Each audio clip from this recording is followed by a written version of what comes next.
महापालिका शौर्य पुरस्काराच्या निमित्ताने काही आमच्या सैनिकांच्या कुटुंबाचे आम्ही संवाद साधतो.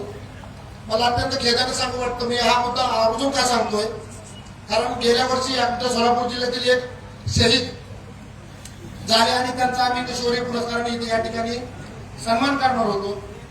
दुर्दैवानं मला सांगायला खेद वाटतो की ज्या माणूस शहीद होऊन देशासाठी लढला त्याच्या कुटुंबामध्ये केवळ पैशासाठी भांडण होऊन ते कुटुंब विभक्त झालं आणि त्या माणसाला ही असणारी क्रांतीची ज्योत स्मृतीला अभिवादन करणं, जे देशासाठी लढले त्यांचं आठवण ठेवणं, यासाठी हा 2 मार्च स्मृती दिन साजरा केला जातो. आज या निमित्तानं मी थोडक्यात प्रास्ताविक संपवणार आहे, परंतु त्यापूर्वी मी या ठिकाणी काही पुरस्काराची घोषणा औपचारिकरित्या करतो. दरवर्षीप्रमाणे आपण हा पुरस्कार दिला जातो. या पुरस्कारामध्ये आनंद होतोय मला. या ठिकाणी आपला सामाजिक असणारा मुख्य पुरस्कार आमचे गावचे करमाळ तालुक्याचे भूषण आदरणीय उपजिल्हाधिकारी अनिलजी दौंडे साहेब यांना हा पुरस्कार आपण जाहीर करतो. सर्वांनी टाळ्या वाजवून त्यांचं स्वागत करायचे. खरं तर आता महसूल विभागामध्ये सामाजिक पुरस्कार कसा काय दिला जातो हा मला प्रश्न एक जणांनी विचारला. कारण पुरस्कार देताना इथं कुठल्याही प्रकारची भेदभाव केला जात नाही, कुठल्या प्रकारचे आमिष घेतलं नाही.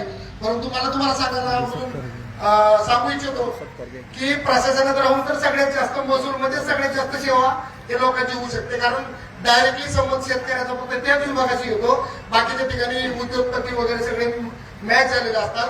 परंतु दौंडे साहेबांना पुरस्कार देताना मला तुम्हाला आवर्जून या निमित्ताने सांगितलं पाहिजे की त्यांच्या कार्यालयामध्ये या निमित्ताने मी असंच भेट दिली असता, कारण साहेबांच्या कडेची माणसं कधी खरं सांगत नाही, परंतु साहेबांच्या ऑफिसमध्ये फिरणारे लोक मात्र साहेबांबद्दल खरं सांगतात.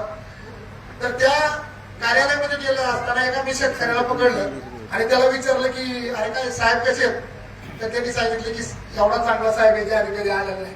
मला खूप आनंद वाटला, कारण त्यांनी सांगितलं की आम्ही गेलो की 2 मिनिटातून उत्पन्नाचे दाखले असू, कुठलेही दाखले असू किंवा कुंडीचे कुठलेही दाखले असू, साहेब 1 मिनिटामध्ये ते रिलीज करतात.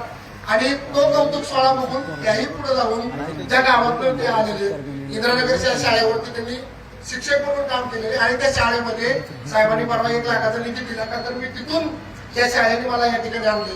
मला वाटतं हा बराचसा महसूल आणि सामाजिक पुरस्कार मधला जो अंतर आहे तो अंतर दौंडे साहेबांनी पूर्ण केले आणि मला वाटतं म्हणून त्यांना हा पुरस्कार आपण देतोय.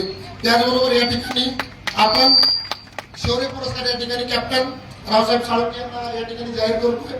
त्याचबरोबर आमच्या तालुक्याची आदर्श आश्रमची शाळा जी महाराष्ट्राचे मुख्यमंत्री आदर्श शाळेमध्ये 3ऱ्या क्रमांकाने येते, त्या शाळेला आपण या ठिकाणी आजीनी वस्ती कोंडेज यांना पुरस्कार आपण देतोय. त्याचबरोबर आज जी गरज आहे, शेतीची गरज आहे, हे जवान